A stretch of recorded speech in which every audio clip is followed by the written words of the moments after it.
Praise Jesus. I'm called Munanura Paul. I'm from Kawanda, Chirinyabigo. I have come to confirm what the man of God said.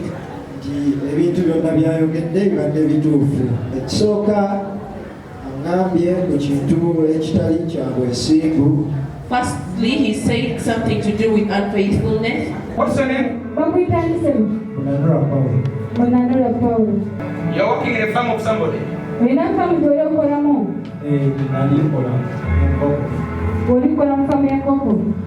Is unfaithfulness? And I see unfaithfulness was there.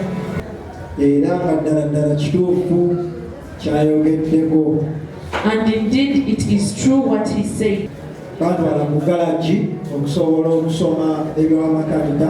I was taken to a garage to be able to learn things to do with mechanics.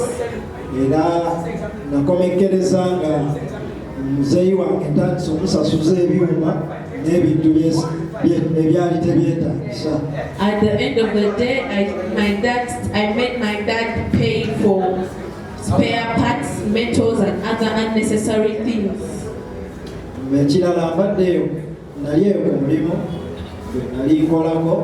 Another thing where I used to work, my boss was very good. My boss would allow us to sell the chicken and give him money. My boss would even give us money. He had a tendency of bringing it to us, and you be with the money.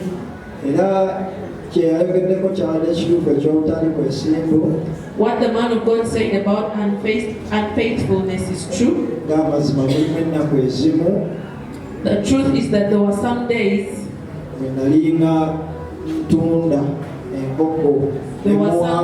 where I would sell chicken, and sometimes I would sell the chicken at a very high price. Sometimes I would add 500.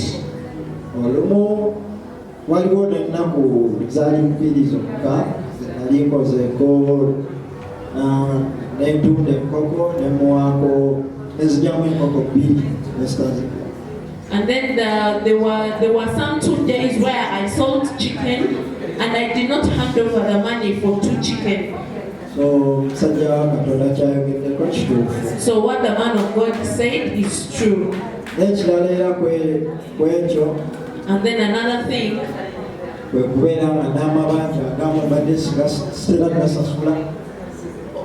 part of the unfaithfulness is that there were some debts that I would not pay, and I would just pay some that I felt like paying. And then the next thing,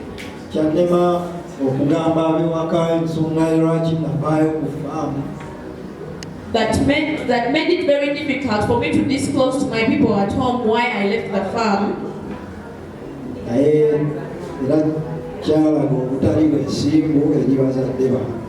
And it showed my distrust in my parents. And I am begging that my parents forgive me for that. And I will never do it again. And I also pray that God forgives me.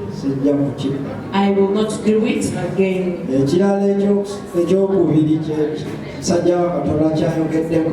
The second prophecy that man of God talked about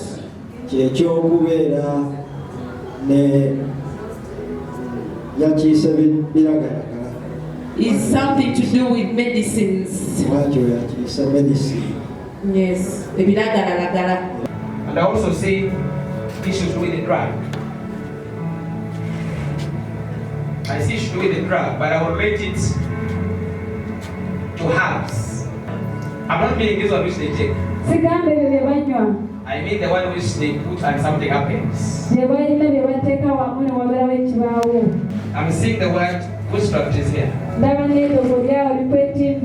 area, witchcraft. Then I saw the word drugs here. What he said, what the man of God said is true. And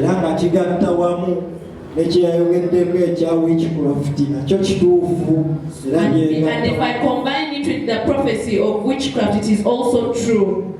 It is true in a way that Mama abadde asiiba ngamba ng'era ntegeeza nti ffe baatukaasi nga baatuwa ekikolimo eky'omwenge. My mom has always told me that we are cursed with the curse of alcoholism. Era ng'atugamba nti jjajja yamugamba ne jjajja yakitugamba ye kennyini. And my mom would always say that it is what our granny told us, and also sometimes our granny would tell us the same thing. Atugamba tetwesemberezanga mwenge wadde. And we were warned never to go close to alcohol at all. Wadde okusemberera. Not even to go close to it.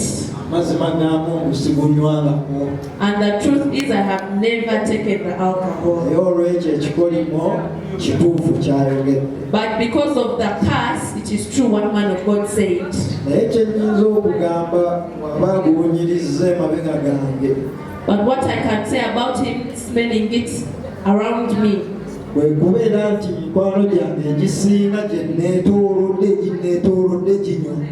it's because all my friends, those that are around me, are alcoholics. Ebiseera biri nali sisobola genda mu bbaala nga sibyagalirako ddala. Those days I would not love going to the bar, and I hated it. Era paka lumu mukwano gwange yaŋŋamba tugende nga Until one day when my friend told me to go to the bar eri mu faamu. at the farm. Nakwezasooka nagendanga nembeerangayo. In the initial days, I would always go and be there at the Era bar. namugambirawo nze sinywa newoguntega nkukyayirawo siddamu kubeera kyaliiwo. But from the beginning, I told that friend of mine that I do not take alcohol, and even if he gave it to me in whatever disguise, I would just hate him. Olwekyo kyayogeddeko kituufu. So what the man of God said is true. Ayogedde ku kintu ekyomulimu. The man of God talked about Job. Ekyokubeera nga kola mu byumayuma ebityo ebityo. That he sees me working in welding metals and things related to that. Welding. He called it welding. But why did you not do welding? Lwaki tewakola bya kwokya byuma? Welding and plumbing, like something like that. Okukola mu byuma, okwokya Because that byuma. is what you're supposed to be like. Because I see welding and plumbing. Nkulabye ng'oli mu kwokya byuma. Era kyayogeddeko kyabadde kituufu. And what he said is true. Kyosigenda nko welding wadde plumbing naye era mbadde ntera okukola mu byuma. Nakolako mu byuma eyo galagi. The truth is I have never been in welding or plumbing, but when I was in the garage, I worked in metals. Era ntera nkola mpayalinga n'amasannyalaze. I would wire electricity. N'okutema ebisenge. So aba ayogedde ku plumbing ekyo nsobola kitwaliraawo. And if you talked about plumbing, I would take it as it is. Sickly all the time. Buli kaseera obeera mulwadde. What disturbs you? What is it? Siteesi kusumbwa obulwadde ki bw'olina ssebo? Ekyobulwadde bumpisa bubi. Of the recent days, I've been very, very ill, and it has been treating me very badly. Era n'ekyanzija ku faamu And what ddala what exactly made me leave the farm kwe kubeera nti nali ndwala was because I was very sickly. era batuuse n'okumpita kalwalirizo. And they reached a point and gave me a nickname of Kalwari, so a person who is always sickly. Era kyali wange yali n'atera okyogera. And it was my friend who always said that. Era erinnya ettuufu lye yali anniikineeminzeeko lyali Wakankana. Then another nickname that I was given was Wakankana, kubanga nalinganga nkankananga nnyo because I would always jump as a result of my ndi sickness, mulwadde. because I would be sick. Gwabeeranga musujja naye nga guno omwezi we guyitako guddako olwala. It was always malaria, and if I did not fall sick this month, I would fall sick in the following month. Nagenda omutuuka okukomekereza nga mpulira sikyawulira mukutu okwala ekigulu. And at the end of the day, I lost my proper hearing on the right ear. Naye era neebaza Mukama Katonda I want to thank God nti neera mpulira nti nja kuwona that I am going to be healed.